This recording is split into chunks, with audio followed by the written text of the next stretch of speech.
વર્ણિવેશરમણીય દર્શનમ મંદહાસરુચિરાનનાંબુજમ પૂજિતમ સુરુ નરોત્તમૈર્મુદા ધર્મનંદનમહં વિચિંતયે. અસતોમાં ષટ્ગમય તમસોમાં જ્યોતિર્ગમય મૃત્યુર્મા અમૃતમ ગમય. ઓમ શાંતિ શાંતિ શાંતિ. અસ્મદ્ગુરુ સમારંભામ નાથયામૂન મધ્યમામ લક્ષ્મી વલ્લભ પર્યંતામ વંદે ગુરુ પરંપરા. આજની જ્ઞાન સભાની અંદર પધારનારા બધા જ ભગવદ ભક્તોને વેદાંતાચાર્ય, પુરાણ ઇતિહાસાચાર્ય, એમએ ફિલોસોફી શાસ્ત્રી રાકેશભાઈના હેતપૂર્વક જય સ્વામિનારાયણ. અમારા મંડળના અર્થાત કે નારાયણ મુનિદેવ સત્સંગ મંડળના એક હરિભક્ત કમલેશભાઈએ અમને પ્રશ્ન કર્યો કે શાસ્ત્રીજી, હરિચરિત્રામૃત સાગરમાં આધારાનંદ સ્વામી ભગવાન સ્વામિનારાયણના વચનોનો ઉલ્લેખ કરતા એવું કહે છે કે ભગવાનના ભક્તએ નિત્ય પ્રતિ ભગવાનના મંદિરમાં એક વખત દર્શન કરવા જવું જોઈએ. પરંતુ કોઈ ભગવત ભક્ત દૂર પ્રદેશમાં રહેતો હોય અથવા તો નિત્ય પરિસ્થિતિને વશ થઈ એ ભગવાનના દર્શન કરવાને અર્થ ન જઈ શકતો હોય અને એકાદશી છે, અમાસ છે, પૂર્ણિમા છે ઇત્યાદિ પવિત્ર દિવસ હોય, એ મંદિરમાં ભગવાનના દર્શન કરવા માટે જતો હોય તો એને કયા ફળની પ્રાપ્તિ થાય છે એ વિષય પર આપ થોડો પ્રકાશ કરો. આ પ્રમાણે કમલેશભાઈએ અમને પ્રશ્ન કર્યો તો એ સંબંધમાં સ્કંદ પુરાણમાં કાર્તિક સ્વામી સાવેરણી મનુને કહે છે કે પૂર્ણિમાયામ તુ યો ભક્ત્યા વિષ્ણુર દર્શનમાચરેત સર્વ પાપ વિનિર્મુક્તો વિષ્ણુ લોકમ સગચ્છતિ. અર્થાત કે પૂર્ણિમાના દિવસે જે ભક્તિપૂર્વક ભગવાન વિષ્ણુના દર્શન કરે છે તે સર્વ પાપોથી મુક્ત થઈને વિષ્ણુ લોકને પ્રાપ્ત કરે છે. પદ્મ પુરાણમાં મહર્ષિ પુલસ્ત ગંગાપુત્ર ભીષ્મને કહે છે કે પૂર્ણિમાયામ દિને પુણ્યે યહ પશ્યેત માધવમ હરિમ અશ્વમેધ સહસ્રસ્ય ફલમ પ્રાપ્નોતિ માનવઃ.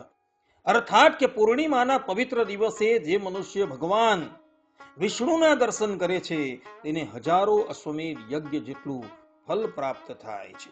આ પ્રમાણે ભક્તો પૂર્ણિમાના દિવસે જો ભગવાનના મંદિરમાં જઈને ભગવાનના દર્શન કરવામાં આવે તો એને અનંત ઘણું ફલ પ્રાપ્ત થાય છે એવું અહીં પુરાણોની અંદર મહર્ષિઓનું કહેવું છે.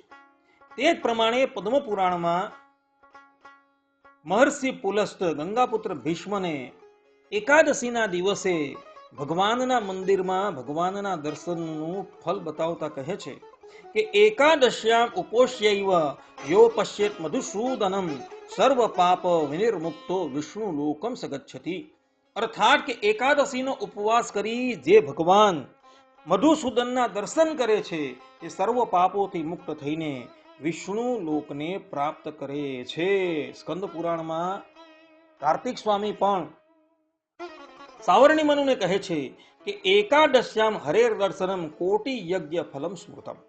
અર્થાત કે એકાદશીના દિવસે ભગવાન શ્રી હરિના દર્શન કરવાથી કરોડો યજ્ઞ જેટલું ફલ પ્રાપ્ત થાય છે.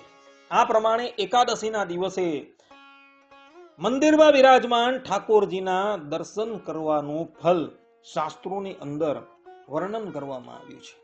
એ જ પ્રમાણે અમાવાસ્યાના દિવસે મંદિરમાં બિરાજમાન ઠાકોરજીના દર્શન કરવાથી કયા ફલની પ્રાપ્તિ થાય છે તો એ સંબંધમાં ગરુડ પુરાણમાં શ્રીમદ નારાયણ ભગવાન ગરુડજીને કહે છે કે અમાવાસ્યામ તુ યહ પશ્યે દેવદેવમ જનાર્દનમ પિતૃદોષ વિનિર્મુક્તો વિષ્ણુ લોકમ સગચ્છતિ.